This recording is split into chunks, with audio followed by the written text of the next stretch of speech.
زبور 67۔ خدا ہم پر رحم کرے اور ہم کو برکت بخشے، اور اپنے چہرہ کو ہم پر جلوہ گر فرمائے، تاکہ تیری راہ زمین پر ظاہر ہو جائے اور تیری نجات سب قوموں پر۔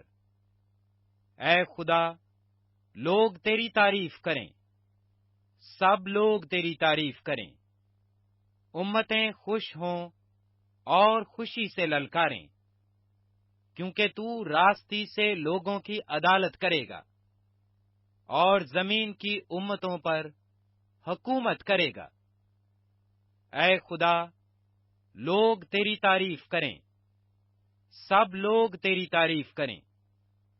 زمین نے اپنی پیداوار دے دی، خدا یعنی ہمارا خدا ہم کو برکت دے گا۔ خدا ہم کو برکت دے گا اور زمین کی انتہا تک سب لوگ اس کا ڈر مانیں گے۔ زبور 68۔ خدا اٹھے، اس کے دشمن پراگندہ ہوں، اس سے عداوت رکھنے والے اس کے سامنے سے بھاگ جائیں۔ جیسے دھواں اڑ جاتا ہے ویسے ہی تو ان کو اڑا دے، جیسے موم آگ کے سامنے پگھل جاتا ہے ویسے ہی شریر خدا کے حضور فنا ہو جائیں۔ لیکن صادق خوشی منائیں، وہ خدا کے حضور شادمان ہوں، بلکہ وہ خوشی سے پھولے نہ سمائیں۔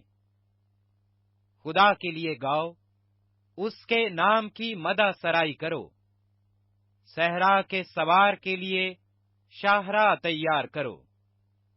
اس کا نام یاہا ہے اور تم اس کے حضور شادمان ہو۔ خدا اپنے مقدس مکان میں یتیموں کا باپ اور بیواؤں کا دادرس ہے۔ خدا تنہا کو خاندان بخشتا ہے، وہ قیدیوں کو آزاد کر کے اقبال مند کرتا ہے۔ لیکن سرکش خشک زمین میں رہتے ہیں۔ اے خدا، جب تو اپنے لوگوں کے آگے آگے چلا، جب تو بیابان میں سے گزرا تو زمین کانپ اٹھی۔ خدا کے حضور آسمان گر پڑے، بلکہ کوہ سینا بھی خدا کے حضور، اسرائیل کے خدا کے حضور کانپ اٹھا۔ اے خدا، تو نے خوب می برسایا، تو نے اپنی خشک میراث کو تازگی بخشی، تیرے لوگ اس میں بسنے لگے۔ اے خدا، تو نے اپنے فیض سے غریبوں کے لیے اسے تیار کیا۔ خداوند حکم دیتا ہے، خوشخبری دینے والیاں فوج کی فوج ہیں۔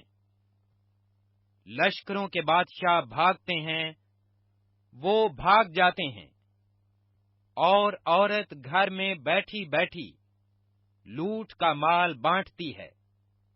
جب تم بھیڑ سالوں میں پڑے رہتے ہو تو اس کبوتر کی مانند ہوگے جس کے بازو گویا چاندی سے اور پر خالص سونے سے منڈے ہوئے ہوں۔ جب قادر مطلق نے بادشاہوں کو اس میں پراگندہ کیا تو ایسا حال ہو گیا گویا سلمون پر برف پڑ رہی تھی۔ بسن کا پہاڑ خدا کا پہاڑ ہے، بسن کا پہاڑ اونچا پہاڑ ہے۔ اے اونچے پہاڑوں، تم اس پہاڑ کو کیوں تاکتے ہو جسے خدا نے اپنی سکونت کے لیے پسند کیا ہے؟ بلکہ خداوند اس میں ابد تک رہے گا۔ خدا کے رتھ 20,000 بلکہ ہزارہا ہزار ہیں۔ خداوند جیسا کوہ سینا میں ویسا ہی ان کے درمیان مقدس میں ہے۔ تو نے عالم بالا کو صعود فرمایا، تو قیدیوں کو ساتھ لے گیا، تجھے لوگوں سے